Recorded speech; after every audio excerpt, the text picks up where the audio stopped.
खबर आई है उत्तर प्रदेश से ही, फर्रुखाबाद से, और ऐसी खबर आई कि हमें लगा कि आपको बताना चाहिए। आपको बताता हूं दर्शकों, आज हुआ क्या। आज नमाज पढ़ी आपने तो 1 करोड़ का जुर्माना लगेगा। सोचिए जरा, 1 करोड़ का जुर्माना। और मैं आपको बता रहा हूं फर्रुखाबाद में ऐसा ही हुआ है।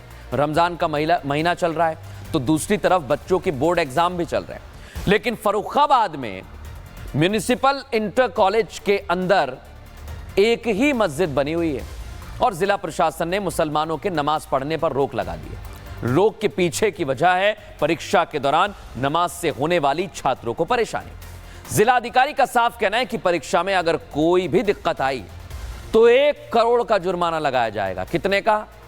1 करोड़ का। आप देखिए जरा इस तस्वीर को, फुल फ्रेम दिखाइए इसे।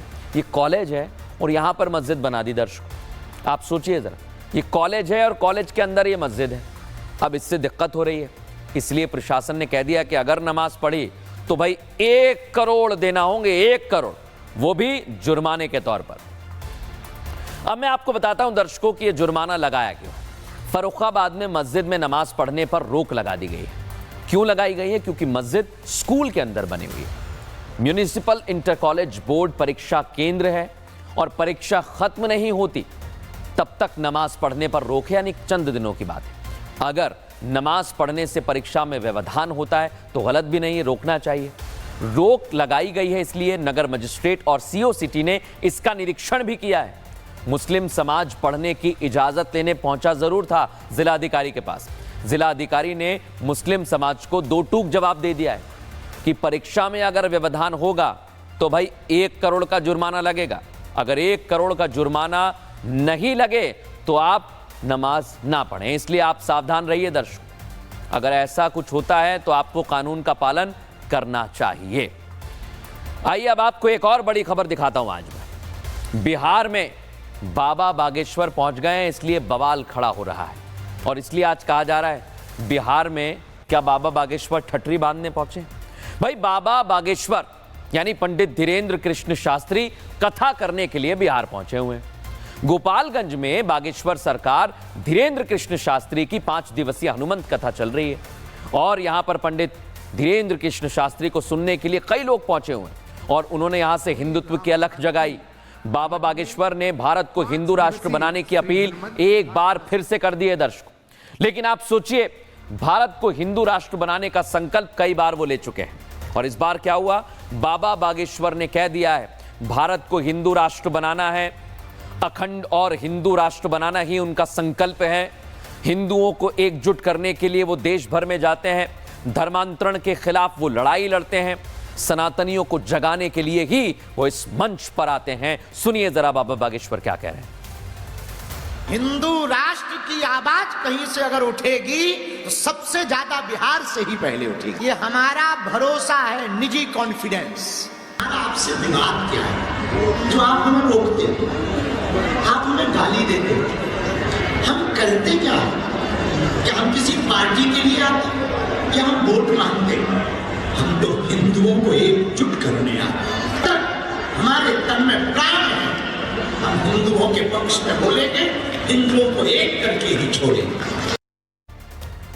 दर्शकों, बाबा बागेश्वर का ये तीसरा बिहार का दौरा है और हर बार की तरह इस बार भी उनके विचारों का विरोध करने वालों की फौज बिहार में खड़ी हो गई है। बताइए, लेकिन इस बार भी विरोध की चिंगारी चुनावी तड़का लगा रही है। दर्शकों क्यों बोल रहा हूं? क्योंकि बिहार में इसी साल चुनाव होने वाले हैं। सभी दलों ने इसे लेकर अपनी जोर आजमाइश भी शुरू कर दी है, लेकिन विरोधी ऐसे में बाबा बागेश्वर की हिंदुत्व वाली अपील को राजनीति से जोड़ रहे हैं। जबकि बाबा बागेश्वर बार बार ये मान चुके हैं, मना कर चुके हैं कि भाई उनका राजनीति से कोई लेना देना नहीं है, फिर भी विरोध करने वाले सियासत से बाज नहीं आते। रामचरितमानस की चौपाई पर सवाल उठाने वाले पूर्व मंत्री चंद्रशेखर, इनका हमने एक्सरे किया था।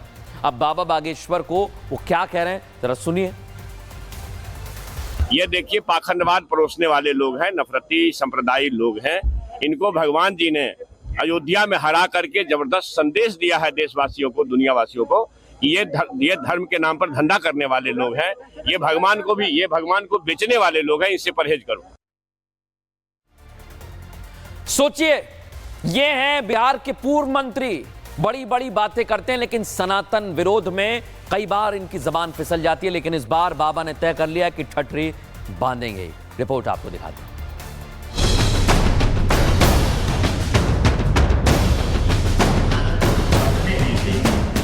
5 दिनों के बिहार दौरे पर आए बाबा बागेश्वर उर्फ पंडित धीरेन्द्र कृष्ण शास्त्री ने हिंदुत्व की आवाज एक बार फिर बुलंद की। बाबा बागेश्वर बिहार पहुंचे ही थे कि सनातन विरोधियों को लगने लगा कि अगर हिंदू एकजुट हुआ तो खतरे की घंटी बज जाएगी। बस फिर क्या था, वही हुआ जो हर बार होता है, बाबा बागेश्वर का विरोध। लेकिन इन विरोध करने वालों की बाबा बागेश्वर ने अपने स्टाइल में ठठरी बांध दी। बिहार आने से जिनको कष्ट है, हम पहली बात तो ये कहेंगे कि आप बहुत रोटी खाएं, पेट फुल करो। दूसरी बात, हमारा आपसे विवाद क्या है जो आप हमें रोकते हैं? क्या हम किसी पार्टी के लिए आते हैं या हम वोट मांगते हैं? हम तो हिंदुओं को एकजुट करने आते हैं। हिंदू राष्ट्र की मांग और हिंदुत्व का झंडा लेकर चलने वाले बाबा बागेश्वर ने लाउड एंड क्लियर कह दिया है कि जो छेड़ेगा उसे वो छोड़ेंगे नहीं, क्योंकि वो किसी पार्टी के प्रचार के लिए नहीं आए, बल्कि अपने पागलों से मिलने आए हैं। और ये देश रघुवर का है, किसी बाबर का नहीं। अब भारत को हम बंटने नहीं देंगे, अब हम हिंदुओं को घटने नहीं देंगे। तो जिनको भी हमारे बिहार आने से बुरा लगा हो और जिन्होंने भी जो भी कहा हो, सेंट, हम हमेशा बोलते हैं छेड़ोगे तो हम छोड़ेंगे नहीं। हम कथा करने आए, अपने पागलों से मिलने आए, 5 दिन यही मिलेंगे, 5 दिन खूब झूम झूम के गीत गाएंगे। बाबा बागेश्वर जब भी बिहार आते हैं, विरोध करने वालों की टोली तैयार हो जाती है। ऐसी टोलियों को बीजेपी नेताओं ने मानसिक बीमारी से पीड़ित बताया है। अगर कुछ लोगों को लगता है कि सनातन के प्रचार में भाजपा का प्रचार है, तो वो खुद भी उनके उस सनातन में रंग के अपना प्रचार बना सकते हैं। सनातन धर्म को जो विरोध करते हैं या उनके जो धीरेन्द्र शास्त्री जी के प्रवचन से जिसको परेशानी है, उसका अपना दिमाग का प्रॉब्लम है। हिंदू राष्ट्र की आवाज बिहार से बाबा उठाए हैं, हम लोग उसका समर्थन करते हैं। राष्ट्रीय जनता दल क्या करेंगे? वो जो तुष्टीकरण की नीति करते हैं वो जग जाहिर है।